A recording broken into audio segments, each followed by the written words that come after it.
What's up, fellas? So it's me again. I got better. Look at my fist. Ugh. It's crazy.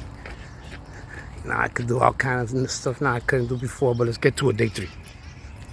So,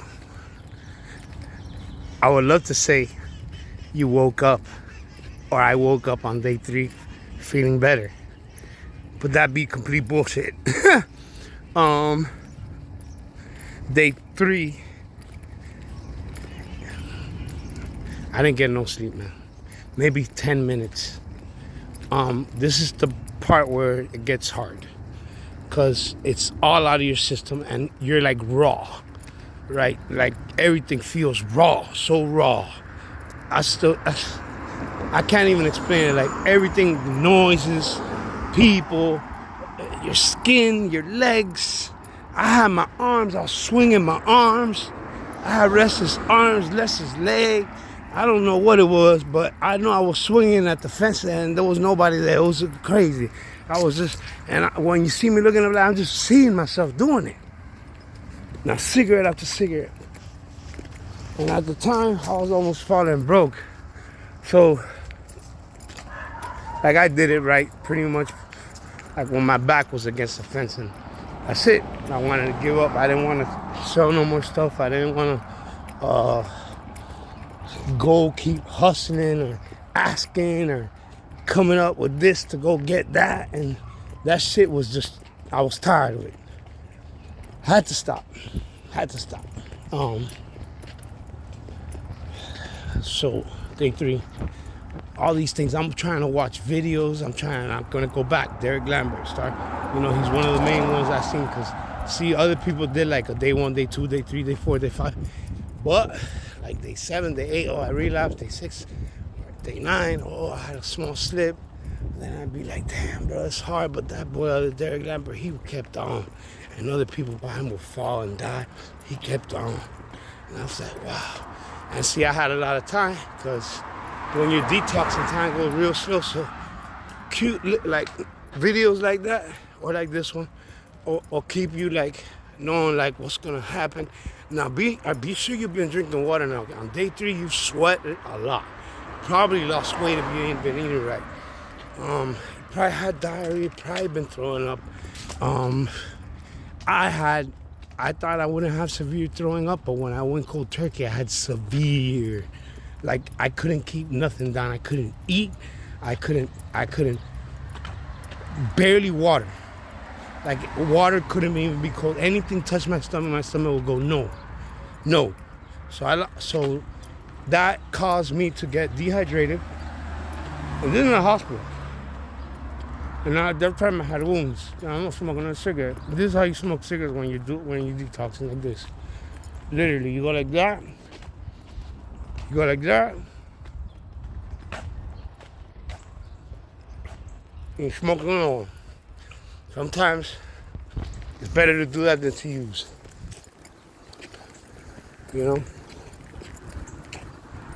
So at this time now I'm in the hospital. I had to go dehydration. Too much throwing up, it was out of control. Plus I felt like using, so I signed the paper. I went to a site. I told them that they had to tie me up, that I couldn't control myself. And I felt that and plus I slashed my arm to get in, so they weren't gonna let me out anyway. And yeah, I'll show you the slash. You can see it. I had abscesses there and stuff, man.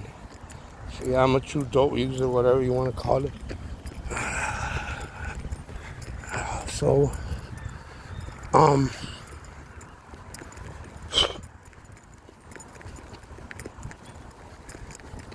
it's not easy. You're sitting there day 3. Maybe you have family, maybe you don't. Now you have a choice. Day 3, day 4, you can get up, take your ass to a meeting, and have somebody take you. If you can go. I know it sounds crazy. I know you want to do it. But there's going to be people there that are going to probably be able to help you. Give you some pointers, give you some love. You need it. Here comes day 4. but you're still in day 3. So let me just continue with day 3. So you've been wondering if it's gonna go away. It's day 1, day 2. You still haven't slept. Day 3, you still haven't slept. This is where usually it gets to a point where I would relapse. A lot of people relapse day 3, day 4, day 5. Okay. I made it to day 5. I made it to day 6. I never made it to day 7 until the last time I did it. Now it's about 18 months later. Yeah, it's gonna be 19 months. I have, clean drugs. I saw all that.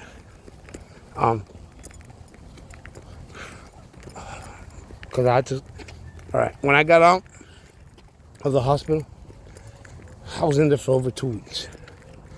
Then I was put on Clonidine, but my body, after a month, still felt destroyed. After a month and a half, still felt destroyed. 2 months, felt destroyed. And my doctor said, if you're gonna be, anytime soon, better. At least this is me though. Like if you're gonna wanna function, you might wanna try Suboxone. Cause I really wanted to use it at that time. I was like, man, nothing else, like nothing is going right. I feel fucked up. I'm thinking fucked up. I'm tired. I can't do shit, And I went on the Suboxone train. I'm still on it now. That's what I chose. To get off it though, I didn't use Suboxone. Because every time I use Suboxone to get off, they let me loose on the street. I'd start detoxing again and I'd fuck up. So this time I said no. Fucking clean detox. They ended up having to give me morphine on the 2nd week because they had to take me out of the psych unit and they had to put me on the ICU because I started getting an infection in my blood, which then made everything even more painful.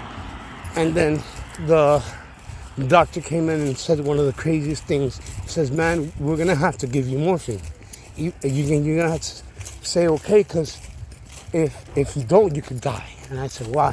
He says, you haven't ate in 7 days. All your levels are fucked up. You're full of just antibiotic and shit, and you need to eat for your body to be able to recover. So he says, don't think that when you take, because he has said 1 milligram, he goes, if you think in your head that you're going to feel that, you're thinking wrong. So don't think you're going to feel it like to get high. You're just going to feel enough that you're going to be able to eat. So eat. He was right. And he said that also he said, this will keep you from going nuts on this floor. And I thank God that he did that, because there was parts that I would try to tell the nurse, no, don't give it to me. And they come in and they say, look, you're screaming. I'd be pissed. At one point, I became maybe even belligerent there. I would be going out constantly smoking cigarettes. They told me that you need a rest. I said, no, fuck that. Cause I'd be shaking so bad. And this is week 2. So day 3. Yeah, get ready, 4 or 5. But see, I was a $150 a day fentanyl user, If you're down to maybe $50, you're still gonna go through the shit, but it might be a week, it might be a week and a half. But bro, a month, it's good, bro. If you're using it for a year, bro, and you're doing it every day, I ain't gonna fucking lie to you. You're not gonna fucking sleep right for a month, 2 months, maybe 3, 6. I still don't fucking sleep right. It's 18 months later, I still don't sleep right. I'm sorry for spitting that, but it's true. Because sometimes, when I look back at it, I go, damn, why would I fuck up my body like that? And I understand it was a high. Forgetting about everything, just being in the sky. But every time I was in the sky like that, it was like I was dead. When I'd wake up, and I'd do that shit, and I'd be walking around, I was like I was dead. Half dead, my nerves, everything gone. Didn't feel life at all. Truly is a death drug. So y'all, day 3. I'll give you some more. Ask me questions if you want. I will answer. Bless.